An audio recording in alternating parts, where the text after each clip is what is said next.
Welcome to episode 41 of Priviso Live, your go-to podcast for everything security and privacy in South Africa and beyond. I'm Lynn, and with me as always are Stephen and John. How are you both today? Doing great.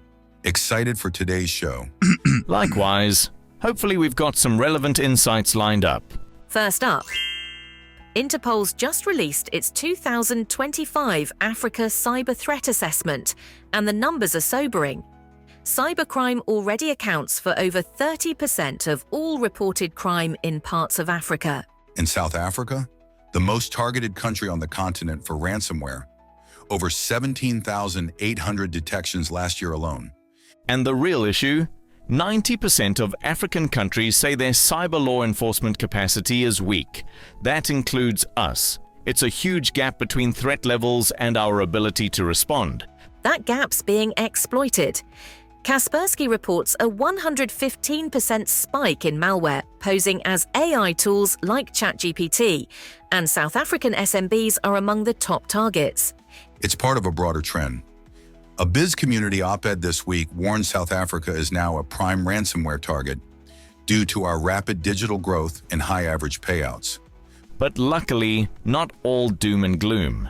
There's a bright spot from the University of Pretoria. They've unveiled Malfi, an AI-based tool that helps speed up ransomware sample analysis. That's local innovation aimed at closing the detection gap. But, as John Cleese would say, and now for something completely different. Dumpster diving, or bin raiding, and hard copy data risks. Most people think data loss comes from digital gaps, but real-world hard copy breaches are surprisingly common.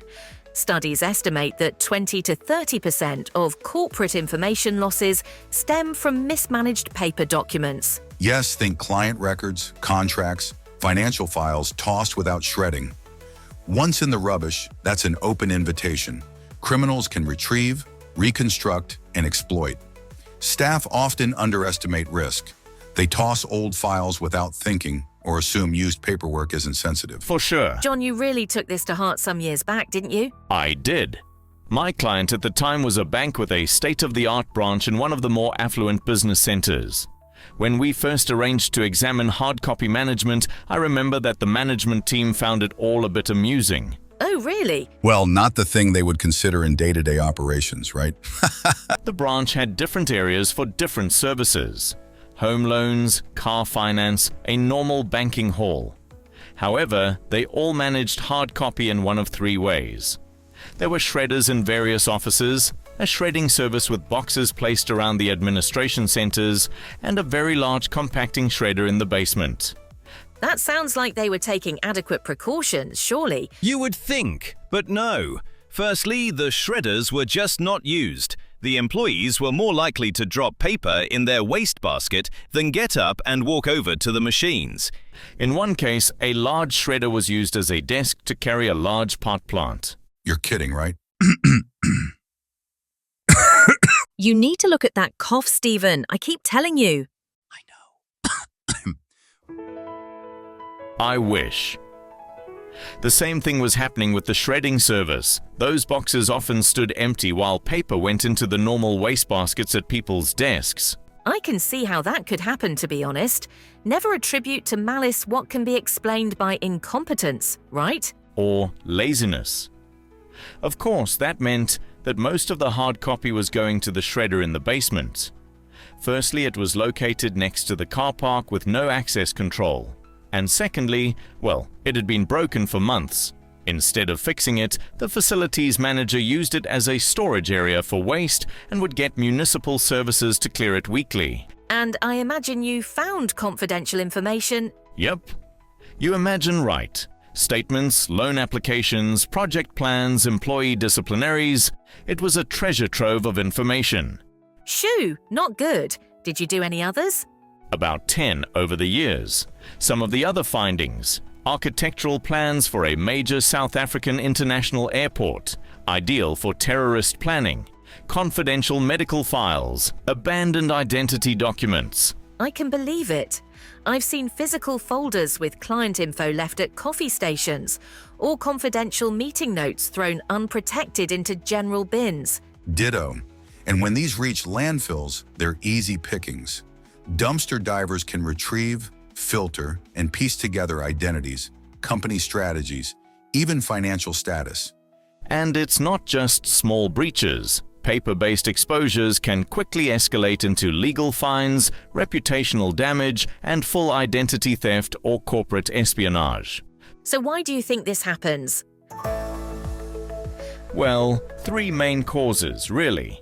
Lack of secure disposal, no shredders or locked bins, poor policies with staff unaware what to shred, shared workspaces, documents left lying around on desks, printers, and in meeting rooms, and lethargy from the risk and management teams to address a seemingly minor issue. So on to how to fix it. There are 3 solid strategies. 1. Policy and training. Ensure everyone knows what's considered sensitive and must be shredded. 2. Tools and infrastructure. Provide automatic shredders at printers and secure disposal bins throughout offices. And 3. Audits and enforcement. Regularly monitor bins, ensure shredded output, hold people accountable for repeat offenders. Also implement a clean desk policy, no sensitive papers left overnight, and treat both printed and digital with equal care. Encourage staff to question unexpected printed outputs. Don't skip off-site destruction too. Use certified shredding services for bulk disposal and always get proof of destruction. If there's a breach, you need documentation showing you followed correct disposal procedures.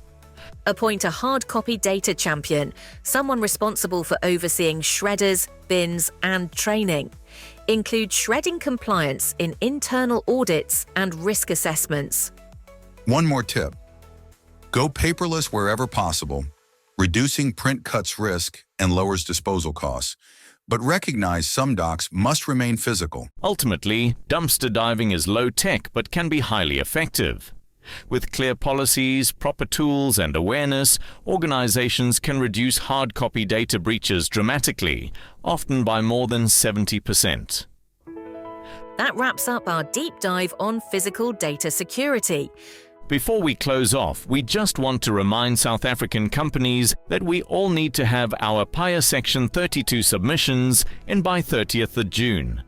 This covers the period 1st, April 2024 to 31st, March 2025. If you have not done already so, you are running out of time rapidly. If you need assistance to stay compliant on this issue, give Priviso a call. If you want to hear more of the same, don't forget to subscribe or like our channel to receive future episodes.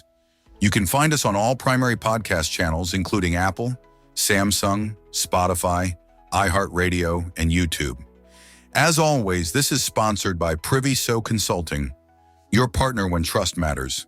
And remember, if you need security, risk, or ICT legislation assistance, contact Priviso directly at admin@priviso.co.za. Until next time, stay lock safe. your bins. Then shred with care.